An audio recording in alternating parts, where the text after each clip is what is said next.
Сәлеметсіздер ме, құрметті оқырман? Менің арнама қош келдіңіздер. Арнамның дамуына үлес қосып, тіркеліп, достарыңызбен бөлісе отырыңыздар. Бүгінгі баяндайтын әңгіменің аты «Анасын іздеген ұл». Авторы Сәуле Досжанова. Менің анамды көрдіңіз бе? Ол қорғансыз болатын. Одан әкем мені тартып алып, қаңғытып жіберіпті. Қазақстанда деп естіп, іздеп келемін, деді бозбала. Олар Түркиядан ұшып келе жатты. Жанындағы әкесі бір кезегі қатыгездігінен Құдайдың қаһарына ұшыраған ба, арбаға таңылыпты. Мүгедек демесең, тап-таза киінген, келбетті, сырбаздығы сыртына теуіп сызданады. Қос дөңгелекті арба ұшақтың бизнес-класс бөлімінің кең алаңқайында тұрды. Еркектің белінен төменгі жағы қара барқыт матамен оралған. Баласы жанындағы орындықта. Әкесіне анда-сана бірдеңе деп тіл қатып, әлденені түсіндірген болады. Ал ол ұзақ жолда өздігінен бір тіл қатпады-ау, сабазың. Кейін білдім, тілі жоқ екен. Құлағы естиді. Газет қарап, кітап оқып келді. Мен баланың оң жағында отырдым. Ұшақтағы 5 сағаттық аспан жолында бұрыннан таныс адамдардай тіл тапсып кеттік. Алдымен жөн сұрастық. Одан Қазақстан мен Түркия жайында пікір алмастық. Бозбаланың тілі қазақшаға жатық. Өзі кісі жатырқамайтын ашық, аңқылдаған ақкөңіл екен. Парижде Сорбонна университетінде оқиды. Француз, ағылшын, неміс, түрік, орыс тілдерінде еркін сөйлеймін. Анам тілімді сүйемін, деді. Есіме өз туған топырағында тұрып, ана тілінде сөйлей алмайтындар түсті. Мына оғланға деген құрметім шексіз болды. Киім киісі Европаша болғанымен, кескін келбеті қазақ жігітінің сұлтан екендігін көрсетеді. Ана отырған әкесінің жас кезіндегі көшілмесі. Сөйлегенді тілі майда, білімі терең. Менің ұлым боса ғой шіркін, деп әр қазақтың әйелі армандайтындай ұл. Айтуынша, анасынан туа сала тірідей арылып, есі кіргенде өзі іздеп келеді. Алланың сорлы әйелге осындай саналы ұл бергеніне шүкір. Қазақстанның қай түкпірінде екен, алыста қалған ұлын аңсап, жүрегі қарс айрылып жүрмекен, өзі тіремекен, деп ойлап қойдым. Апай, маған анамды табуға көмектесесіз бе? Менің анам сізге ұқсайтын сияқты. Ес біліп, анамды іздей бастағаннан қазақтың әйелі дегендерге сағынышпен қараймын. Анама бір ұқсастық іздеймін. Әлі күнге ешқайсысы дәл сіздей жақын әрі жылы көрінбеді. Сізді әуежайдағы шетелдік төлқұжат тексерген кезде байқадым. Көрдім де қалт тұрып қалдым. Жүрегім осы сенің анаң дегенде қатты-қатты соқты. Сіздің балаларыңызға қазақша сөйлеген даусыңызды естіп жүрегім елжіреді. Мендегі анаға деген сағыныш аңсау алқымыма тығылып тас үстейін болып қалды. Жанарыма ыстық жас келді. Әкеме менің анама ұқсай ма, жаныма жақын көрініп тұр дедім. Я, сенің анаң осы кісі қатарлы шығар. Мен көрмегелі де ширек ғасыр болды ғой. Аман болса, осындай қартаяр еді. Дегенде сізге қарап таңырқап қалды. Айтуға тіл жоқ, жанарымен ұқтырды. Екеуміз ұзақ жылдар сақтап келе жатқан анамның жас кезіндегі жалғыз суретін алып қарадық. Деп маған төс қалтасынан өте бір қымбат затты ұсынғандай қара ақ түсті ескіріп қалған карточканы шығарып ұсынды. Жапон әншісі Мирей Матиден басталған сысын шаш қою үлгісіндегі менің заманымның бойжеткені маған қарап тұрды. Ақ жағасының шеті шілтеленген киім үлгісі өткен ғасырдың 80-ші жылдарының аяғынан хабар береді. Аялы қоңыр көздері жуас, жаратылысы момын адам екендігін танытады. Тәмпіш мұрны да мінезінің тік, үрбетке емес, жұмсақ, жаратылыс иесі екендігін сезіледі. Мынау бір момын байғұс қой, сонысынан ұлынан айырылып жүрген шығар. Мына кінәзімақтың отырысы жаман, тартып алған шығар, деген ой келіп, мүгедек болса да жақтырмай қарадым. Ол қорғансыз болатын, әкемнің туыстары қаңғытып жіберіпті. Қазақстанда деп естіп, іздеп келемін. Құдайдың кездестіргені шығар. Сізді бірден анама ұқсаттым. Біз жолға жиналғалы 3 жыл болды. Бірақ сәті биыл, әрі осы жолы түсті. Әрі сіз де бірден анам сияқты көрініп кеттіңіз, деп жан дүниесімен ақтарылған жігітке менің шынымен көмектескім келді. Құдай бізді тегін кездестірмеген шығар. Мына баланы анасымен табыстырып, сауабын алайын. Байғұс әйелге ұлын таптырып алып, қаңғытып жіберген ана мақұлықтың абыройын төгейік деп, бар ықыласымен әйелді іздеуге араласайын деп шештім. Ұшақтан түсе, олар мейманханаға тартты. Телефон алмасып, мен күтіп алған балаларыммен үйге тарттым. Отбасыммен табысып, сағынышымызды бөліскен соң, күйеуіме естігенімді айтып бердім. Ол, сен ақ осындай бір оқиғаларға ұшырап жүреді екенсің, деп мазақтап сенбеді. Ертесіне жұмысқа келіп, әріптестеріме айттым, анасын іздеп жүрген ұлдың мақсадын. Олар сенді. Енді әйелді қалай іздеп табудың жолын бәріміз болып ойластырдық. Естияр бір ағамыз, сен алдымен барлық болған оқиғаны нақтылап сұрап ал. Шамамен қай қалада, не облыста тұрғанын болжа. Түркияға барған ба, не осында туғызып баланы алып кеткен бе, анықта. Содан соң хабар арнасына барып, қайдасың бауырымды жүргізетін қымбат досжанды тауып ал да, іздестірушілермен кездес, деп жөн көрсетті. Сол бағытпен із кесе жөнелдім. Алдымен әкелі балалар тоқтаған мейманханаға келдім. Мені Ертуар, анасын іздеген ұл қуана қарсы алды. Тоқтағандары үлкен апартамент екен. Әкесі де арбасын жылдамдата бастырып, ұзын дәліздің бойымен жаныма жетіп келді. Маған күле қарап, қолын ұсынды. Қазақтың бір қызын қаңғытып, бауыр еті баласын тартып алған жексұрынның қолын ұстағым келмеді. Бірақ ата салттан асалмай ұсынған қолды қақпадым.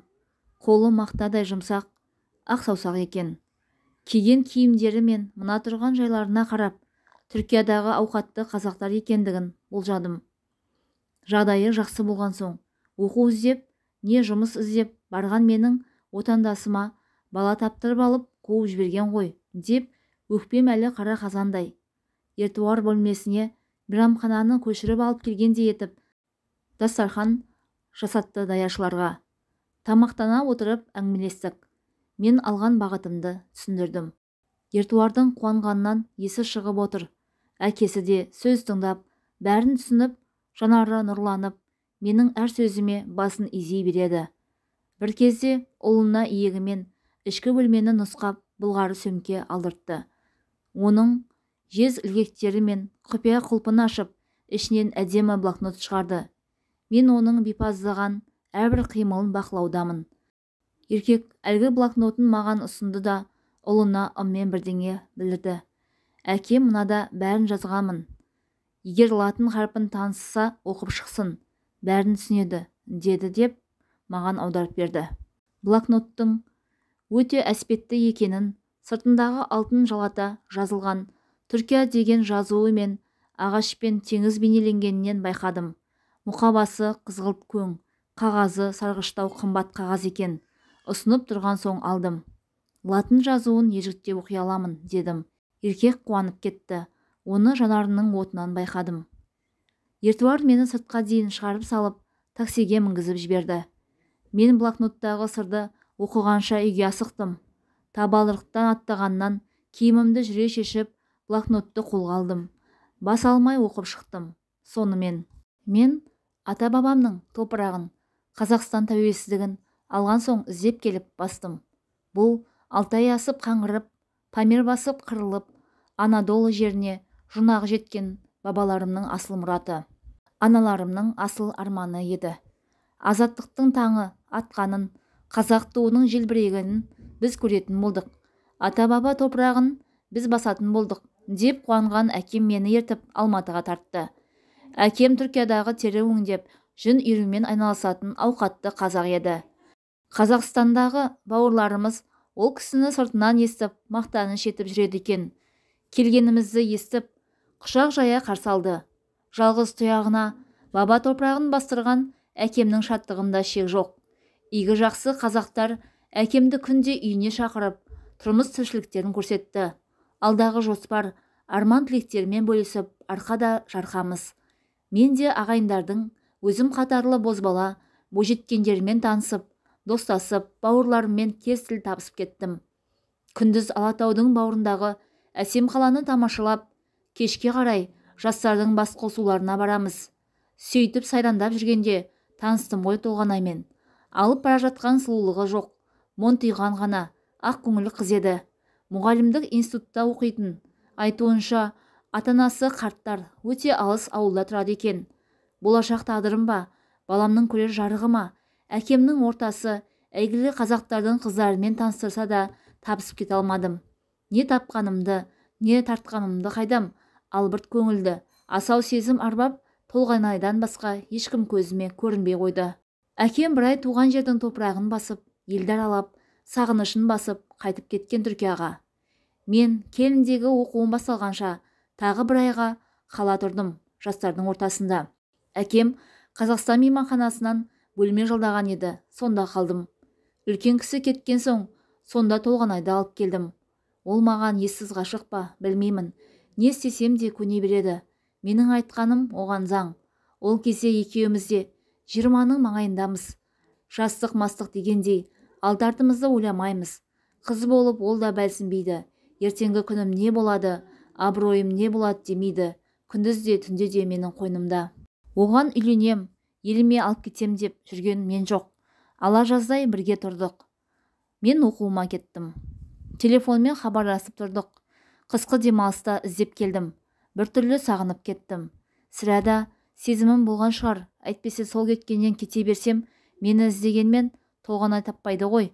Телефонмен сөйлесіп жүргенде ештеңе айтпаған еді. Қарсы алғанда бірақ білдім, 2 қабат екен. Іші білініп қалыпты. Мені көріп қатты қуанды. Енді қайтесің десем, білмеймін деп мұңаяды. Сенің балаң ғой, аласың деп те айтпайды. Енді мен уайымға түстім. Қанша айтқанмен Европада оқып, біраз нәрсені біліп қалғанмын ғой. Әрі қыздан 3-4 жас үлкендігім де бар. Ол ауылдың аңқау қызы. Тастап, кері қашып кетуге арым бармады. Түсік жасатайық деп едім, болмайды, ол қимылдайды ғой дегені. Қимылдайды дегеніне жүрегім елжіреп кетті. Мен анадан жалғызбын. Шешем, сенен кейінгі бала түсіп қалды да, басқа көтермей қалдым ғой деп жылайтын. Әкемнің екінші әйелінен 6 қарындасым бар. Анамның көз жасы есіме түсіп, сен оқуымды Түркиядан аяқтайтын болдым де, ата-анаңа алып кетейін, сонда босанасың дедім бар тапқан ақылым.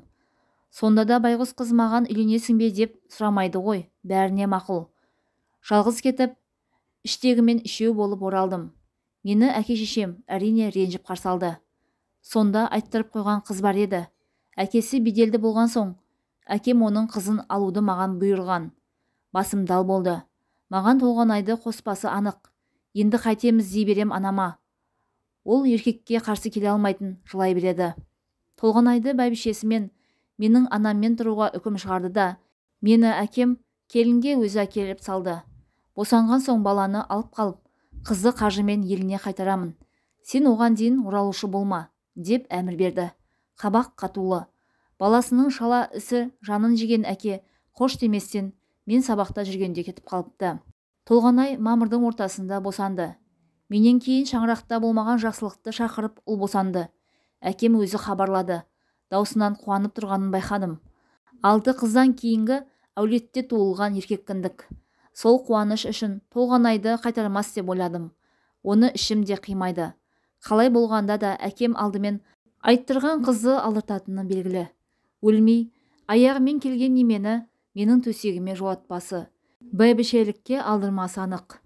Толғанайды көрсе көңілі бұзылады деді ме, мені оқуыңды жалғастыр деп, мұхит асырып Америкаға жіберді. Менің бейшаралығым айтқанынан шыға алмай кете бардым. Анаммен хабарласып, жағдай сұрасам, баланы 3 күн еміздіріп те, бауыр басып иіп кетеді деп Толғанайды Қазақстанға қайдарыпты. Қолдан келер қайран жоқ. Іш қазандай қайнайды. Тек әкеме телефонмен. Анасына обал емес пе, балаға да қиын деп міңгірлеп едім. Басың жас, әлі талай қатын аласың. Ана бейшара шешеңе Құдайдың бергені шығар, алданыш етсін. Сен алыста жүргенде. Атын ертуар қойдым. Бұл менің кенжеменді, деп шорт қайырды. Тағы бірдеңе деуге менде қайбір күш бар, тістеніп қала бердім.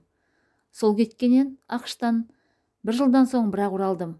құрылыстың дәурені жүріп тұрған заман еді. Сол саланы терең меңгеріп алу үшін бар күш-жігерімді салып оқуға оралдым.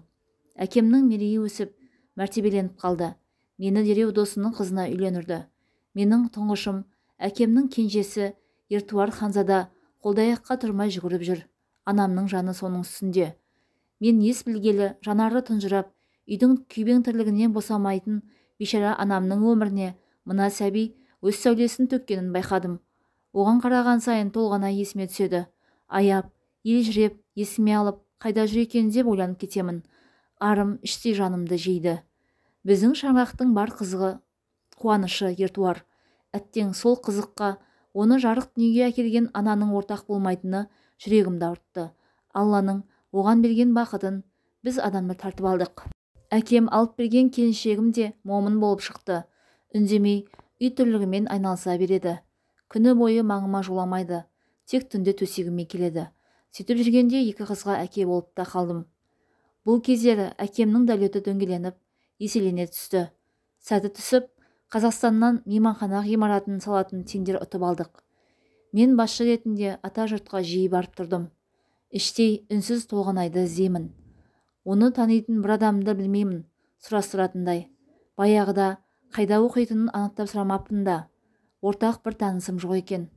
Судан көшедегі әйел атаулыдан Толғанайға ұқсастық іздей беремін. Ол жас, жуас еді ғой. Жүнжіп ауылына кетіп қалған шығар. Мынау мегаполисте бір жанашыры жоқ болатын деп ойласам, көкірегім қарс айрылады. Толғанай ішімдегі бітеу жараға айналды. Мейманхана құрылысын аяқтап, абыроймен тапсырған соң Қазақстанға келуді қойдым. Стамбулдағы тірлігім жақсы жүріп, соған алданып кеттім. Бірақ өтіп жатқан өміріме көңілім толмайтын, бір жоғым бар сияқты болатында тұратын. Достарыммен қыдырысым көбейіп, саяхаттардан, жол сапарлардан басым босамай жүретінмін. Сол шабылыстардың бірінде жол апатына түстім. Көп асқанға бір тосқан болды ма? Әлде Толғанайдың көз жасы ұрды ма? Екі аяғым белден төмен істемей сал болдым. Көз көреді, құлақ естиді, бірақ тілден айырылдым. Әкем Еуропа топырағында апармаған клиникасы, қаратпаған дәрігері қалмады. Анам байғұста жылап еңіреп жүріп, емші балгерге де сөйледі. Ешбір дауа болмады. Әкем менің дертімнен шөгіп қалды. Екеуміздің де ендігі бар үмітіміз Ертуар болды.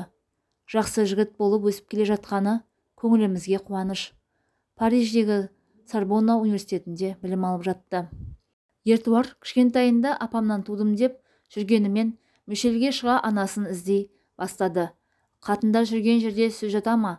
Анаңды атаң, әжең, әкең бірігіп, сені туғызып алып, Қазақстанға қуып жіберген деп құлақтандырып қойса керек. Апасының жанын жеп сұрай берген соң анам, ол сенің тастап Қазақстанына қашып кетті. Әкең ол кезде ақшта оқып жүрген деп мені қорғаштап бірдеңе айтыпты. Сонда битімдей бала. Басына күн тумаса, ешбір ана баласын біреуге беріп қашып кетпейді. Бұл соғыс заманы емес. Яғни оның басына күн туған. Мен оны тауып алып анығын білемін, депті ғой. Түйсігін қарасаңшы. Анам есі шығып, біраз күн маған айта алмай жылапты. Судан болған жайды әупірімде жүріп әкеме жеткіздік. Ол күші де қаһарда қайтып, аурудан аруақтай болып қалған еді. Әйтеуір сол баладан айырылып қалмаңдар, сорымыз қайнап қалмасын. Шындығын айтып, табылса шешесін тауып беріңдер. Соның көз жасы шығар мына халіміз, деді бір кезде айға атылардай, арыстандай болған қайран әкем даусы дірілдеп. Міне, содан бері біз оның анасы Толғанайды іздеумен келеміз, деп аяқталыпты жазба. Ежіктесем де, соңына шыққанша үзіліс жасамай түгел оқып шықтым. Бұл кісі маған беру үшін түнімен жазып шықпаған шығар. Баяғыдан ақ қағазға жан дүниесіндегі арпалысты ақтарып жүрген ғой шамасы. Сәлесімді іше салып, Тәуелсіздік даңғылындағы хабар арнасының бас ғимаратына тарттым. Сұрастырып жүріп, қымбат сіңлімді тауып алып, танысып, барлық сырды ақтардым. Еркектің қолжазбасын көрсеттім. Қымбат, Толғанайдың суретін алып келіңіз. Ұлы келіп іздеуге өтініш жазсын деді. Мені Ертуар мен әкесі тіпті даладан қарсы алды. Екеуі мейманхананың маңындағы саябақта қыдырыстап жүріпті. Жазбасын оқып, жағдайын түсінді деді ме? Еркек бұрынғыдай төменшіктемей, жанарын жанарыма қадап, қолымды екі алақанының ортасына салып, қысып амандасты. Ертуар анасын түбінде мен тауып береді деген сенімде жүр. Түс әлетінде Толғанайдың суретін алып, бала екеуміз телеарнаға бет алдық. Апай, суретті көшіртіп берейікші, әйтпесе анамнан қалған жалғыз көз ғой, дейді көңілі қобалжыған ұл. Өзі бір көрмеген, тастап кетті дегендердің сөзіне сенбей, анасын шырылдап іздеп жүрген баланың адамгершілігіне разы болдым. Әйтпесе, ішкені алдында, ішпегені артында, молшылықта өскен, әлем мойындаған алты тілдің төртеуінде таза сөйлеп, Европа мен ақштың ең беделді оқу орындарынан білім алған жігіттің бойынан қазақылық есіп тұрды. Басқа бір санасыз, көкірегінің сәулесі, жүрегінің мейірі жоқ біреу болса, барына мастанып, ішіп жеген, көргеніне мәз болар ма еді? Мені тастап кетіпті ғой, несіне іздеймін, деп елдің сөзіне сенелетте, қайта шешесіне өшпенділігі өсе түсермеді. Әл-Фарабидің тәрбиесіз берген білімі қауіпті деген сөз бар. Ертуарға жақсы біліммен, бірге жақсы тәрбие берген атасы мен әкесінен жылы жүрек, салқын ақыл сыйлаған Алладан айналдым. Қымбат та бізді көргеннен қуана қарсы алып, қол жазбаны оқып шыққанын айтты. Суреттің көшірмесін беріп, өтініш толтырып, іздеуші ұлы мен әкесі, ата-әжесінің суреттерін қоса тапсырып қайттық. Есіме Айқын газетінің басшысы Нұртөре Жүсіп мырзаға айтсам қайтеді, суретті жарияласа қолжазбамен, біреу болмаса біреу танып қалар деген ой түсті. Жазған құлда жазық жоқ. Ертуарды жетектеп алып, Айқын газетінің редакциясына келдім. Бас редактор Нұртөре Жүсіп қайным еді. Мен келеді дегеннен газеттің қым-қуыт шаруасын қия салып, қарсы алды айналайын. Ертуарды таныстырдым. Қол жазбаны бердім. Суреттің көшірмесін қоса тапсырдым. Ұлтжанды, адамгершілігі зор, көсем сөзші емес пе? Жағдайды бірден түсініп, орнына қайта тұрып, Ертуарды бауырына басып, маңдайдан сүйіп амандасты. Жеңеше, бүгінгі газетті алдыңыздар ма? Деп таң азаннан жарқылдап телефон соғып тұр ғой. Ертеңіне анасын іздеген азамат деген тақырыбы айғайлаған мақала газетте жарқ етті. Толғанай мен Ертуардың бейнелері ортасына басылды. Ішінде қолжазбаның жан толғантар тұсынан үзінділер де бар. Нұртөре Жүсіптің жылдамдығына, сөз толғауының шеберлігіне таң болдым. Түс ауа барған біздің сырымыз таң атқанша тасқа басылды да, таң ата оқырман қолына тиді ғой. Міне, журналистік жылдамдық, ой ұшқырлығы дегеніңіз. Техника заманымен үндесіп жатыр.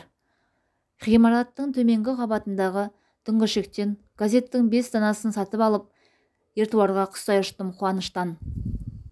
Алла ісімізді оңдайтын шығар, деп Ертуар құшақтап сүйіп, әкесі қолымды маңдайына тигізіп, газетті кеудесіне басып, мәре-сәре болды. Сенбінің кешінде қайдасың бауырымнан аналы балалы екеуінің суретін көрсетіп, тарихтарынан көрерменді құлағдар етті. Содан көңіліміз күпті. Бір сүйінші хабар күтудеміз. Өзім жоғалған ұлымды тауып алатындай толғатып жүрмін.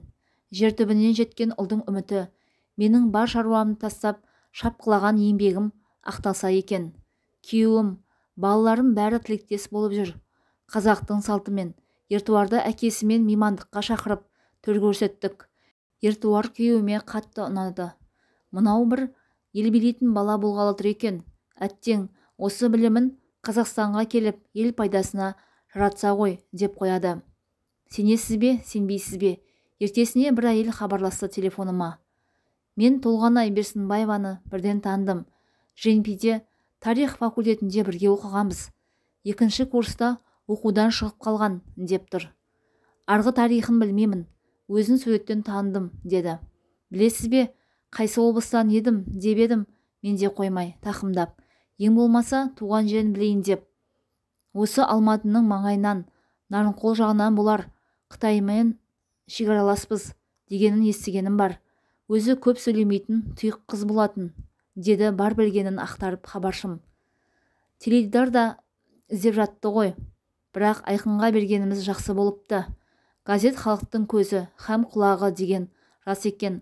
Халық көзбен көріп, құлақпен тарата бастады. Енді Толғанай Берсінбаева деп іздеуге көштік. Алматы облысы бойынша мұрағаттардың анықтама бөлімдеріне сұрау жіберттік. Хабардан аты жөнін толықтырып айтып тағы хабарланды. Газеттің қолдан қолға, құлақтан құлаққа жылдам жететініне тағы куә болдым. Ертеңіне тағы бір әйел телефон шалды. Ол тіпті Толғанайдың курстас досы болып шықты. Солайда солай баласын тартып алып, Толғанайды қаңғытып жіберген ана оңбаған бай түріктер туралы да маған айтқан. Түркиядан келген соң оқуын қайта жалғастыра алмады. Жұмысқа тұрып жатақханасында жатты. Содан келер жылы өзінің еліндегі бір танысына күйеуге шықты. Ол әйелі өлген, 3 баласы бар, қойшы болатын. Байғұс Толғанай сонымен қой бағып тау асып кетті. Хан Тәңірінің етегінде жайлауымыз бар дейтін. Одан кейін хабарым жоқ, деді. Естігенімді әкелі балалы екеуіне жеткізгенімде Ертуар сорлы анам деп жылап жіберді. Кінәлі әке ұлының бетіне қарай алмай жер шұқыды. Шыдай алмай арбасын жылдам дөңгелетіп жатын бөлмесіне тартты. Мүмкін ол да оңашада жылап жатқан болар. Бір жеттен соң қымбат хабарласты. Таптық деп бірден сүйінші сұрады. Қуанып тұр. Менің де жүрегім аузыма тығылды. Екеуміз кездесіп мән жайды талқыладық. Шынымен сол ма, нақтылау керек еді. Алла да Толғанайға қарасты ма, байғұс қыз кезіндегі тегін ауыстырмапты. Сол арқылы оңай тауып алуға жол ашылды. Алматы облысының Қытаймен шекаралас Қ деген елді мекенінде өмір сүріп жатыпты. Жолдасы қойшы, 6 баланың анасы болыпты. Суретті факспен жіберіп, аудандық ішкі істер басқармасы арқылы тағы анықтап алдық. Дәл өзі деген жауап келді. Ал енді ол 6 баласын бағып отырған малын тастап бізге келе алмайды. Біз баруымыз керек, деді жас болса да көпті көріп, талайды табыстырып жүрген қымбат. Біз болғанда кімдер, жарымжан еркекті, несін әурелейміз, ұлды алып кешікпей жолға шығайық, дедім мен өз жағымды түгендеп. Толғанайдың жайлауы Шалкөде деген жерде көрінеді. Ол Тянь-Шань тауларының қойнындағы қырат. Оған анау-мынау көлік көтеріле алмайды. Белі мықты машина керек, деді хабардағылар. Не проблема, деді әңгімені тыңдап отырған Ертуар жадайды түсінген соң. Тікұшақпен неге бармаймыз, деді. Біздің елде тікұшақпен жай адамдар ұшпайды. Оны төтенше жағдайда не медициналық көмекке пайдаланады. Таутасқа еркін шығатын джип деген мықты көлік бар. Соны тапсақ жарар еді дейміз біз. Тікұшақты жалдауға болмай ма, дейді ғой байдың баласы. Біз көзіміз бақырайып, бір-бірімізге қараймыз. Ұшақ жалдапты дегенді кім естіген дейсің? Есіме әжем айтатын, ашықтан ойнауға шамасы жоқ кедей баласына байдың баласы сыр күрішке тойып алып ойнай бермейсің бе, депті, дегені түсті. Жанымдағыларға сол аңызды айтып беріп, бір күліп алдық. Журналистерді араластырып жүріп, Ертуардың қыруар ақшасына жалданатын тікұшақ таптық. Анасын аңсаған ұлда еш жоқ, қуанып жүр. Не десе де көнеді. Әйтеуір анасын көргенше асық. Сонымен хабардың продюсері, журналист пен операторы бар. Ертуар екеуміз болып, ұшқышпен 6 адам көкке көтерілдік. Алматыдан шықса бір тәулік уақыт кететін Шалкөденің жайлауына 1 сағаттан аса жетіп келдік. Жасыл жайлаудың жазығына қонған тікұшақты шопандар қоршап алды. Келеді деген хабарларыңызды естігенмен, дәл осындай аспаннан түсе қалады деп ойламап едік, деп Толғанай қарсы алғанда жүрегі жарыла қуанды. Анасына аспаннан баласын сүріп бергендей болдық қой. Толғанайдың күйеуі нағыз ертегінің батыры дерсің. Сүйекті, ақ көңіл, нағыз аузын ашса жүрегі көрінетін жан болып шықты. Жағдайды білген соң балам келді деп қуанып, бір тайда алып ұрды да бата алып бауыздап жіберді. Біз хикаямызды айтып шыққанша ана мен бала бір-біріне жолай алмай тұрды. Бірі анасы, екіншісі баласы екендігін білгендегі табысқандарын көрудің өзі бізге оңай болмады. Хан Тәңірінің бауырындағы хан жайлауында 30 жыл екеуі екі мемлекетте жүрген ана мен бала жылай құшақтасқанда тау тебіреніп, жер қозғалғандай. Көрген жан тебіреніп, сол маңда күн тұтылды деуге болатын еді. Толғанайдың ержетіп қалған 4 ұлы әкелерімен бірге қолдай-аяққа тұрмай қызмет жасап жүрді. Біреуі ет жайғап, екіншісі дастарханға бас-көз болып, үшіншісі қонақтарды күтіп шапқылайды. Көздерінен от жанады. Таудың жігіттері осындай болады, деп ұшқышымыз оларға қызыға қарайды. Операторлар әр сәтті қалт жібермей түсіріп жатыр. Журналист маңайындағы әрбір адамды сұхбатқа тартып өз ісін атқаруда. Келесі сенбідегі бармысың бауырымның негізі салынып жатты. Бесін ауа шалгөдедегі ат тұяғы жеттер құлақ есі жердегі малшылар құлақтанып, дәутәлі жайлаған төбеге жиналып жатты. Толғанай ақ орамалы желбіреп, көк көйлегі көлбеңдеп, қуаныштан жүрегі алып ұшып, барын дастарханына төгіп, бабына келген бал қымызын сапырып-сапырып ұсынуда қонақтарына. Жат жерде күдері үзіліп қалған ұлы ат жалын тартып мініп, өзі іздеп келгенінен байғұс ананың бақыттан жүзі балбыл жанып, баласына көзі тоймай қарай береді. Ертуарда менің ұлым осылай болса екен дейтіндей оғлан ғой, қалай қарамасын. Жиналған қауым әуелете ән салып, күмбірлете күй төгіп, не бір әңгімелерді айтып тамсанып, түнді таңға ұластырып, той тойлап, ана мен баланы табыстырып тарқастық. Малды өріске шығарар алдында тойшы қауым анасын іздеп, Анадолыдан келген ұлмен қимай қоштасып, тікұшаққа аттың үстінде отырып қол бұлғап тұрды.